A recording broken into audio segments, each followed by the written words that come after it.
just told me you signed my petition. Yes. That's the one to Joe Biden. Yes, from this morning for the XL pipeline. And so I hope that we in Alberta get our work back and that we get our oil. For years, Canada has been importing oil from other countries. When we have enough oil right here within this province, we need to push them now to stop war. You can blame Biden. Like, I'm not a big Trump supporter, but I guarantee if Trump was in there, Ukraine would not have been invaded. I guarantee that.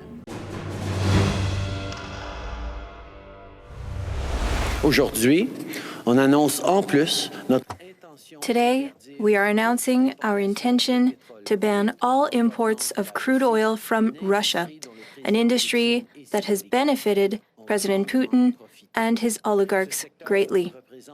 Sheila Gunn-Reid for Rebel News, and I'm back here in my home studio, but the video you're going to see was filmed over the weekend at the Alberta Legislature at the weekly Freedom Protest. Now, while I was there, I saw dozens of Ukrainian flags in amongst the signs of people who come out every single week in the capital city to protest COVID-19 restrictions. And that should really come as no surprise if you know something about Western Canada.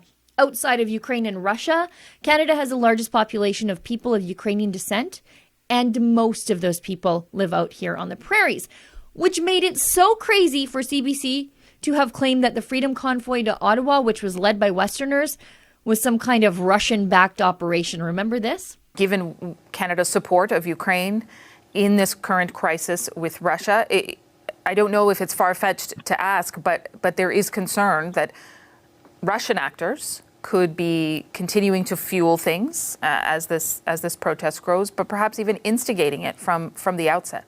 Now, that claim was too ridiculous even for the CBC. They ultimately ended up having to walk it back in shame. But while I was at the legislature on that other story, I thought I would ask the people with Ukrainian flags what they thought about America and Canada helping fund the Russian war machine by purchasing Russian oil when we just have so darn much oil here in Alberta that we can't get to market because of blocked, stalled, or canceled pipelines.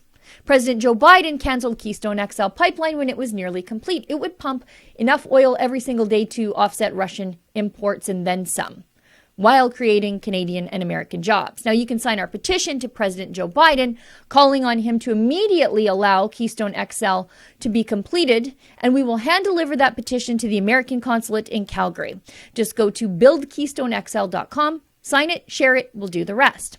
The Energy East pipeline was euthanized through onerous regulations created by the Liberals here in Canada. That pipeline would have taken ethical Canadian oil to the Irving Oil Refinery in St. John, New Brunswick. Currently, Canada imports about $500 million and a little bit more dollars worth of Russian oil each year.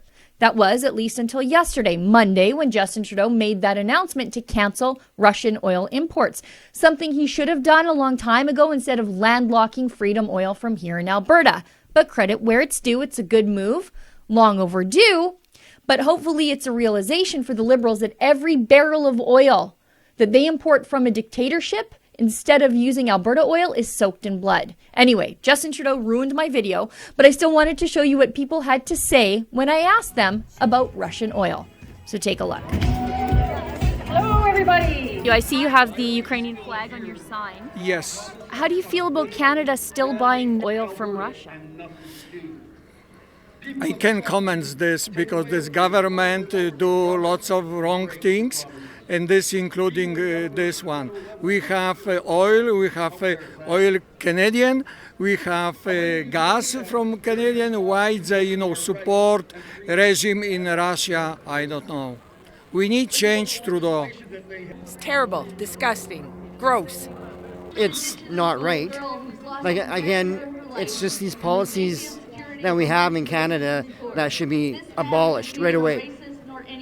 But they said they're going to stop buying Russian vodka. Wow, hey?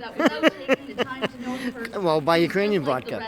Right. It's ridiculous on how, at least help them quickly, like maybe get them some arms. Like, they have nothing to fight with.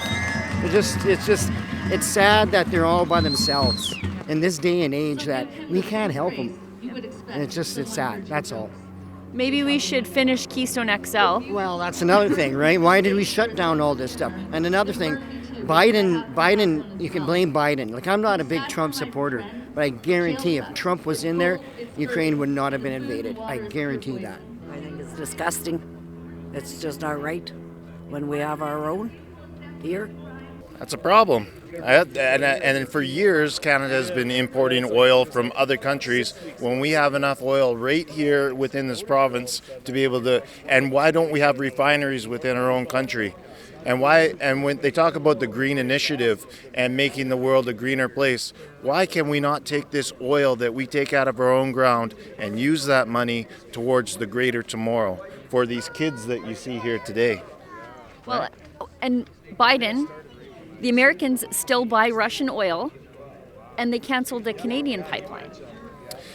Well, that's funny that you say that, because it almost seems like corruption, doesn't it? Almost just like it. Seems like corruption, okay?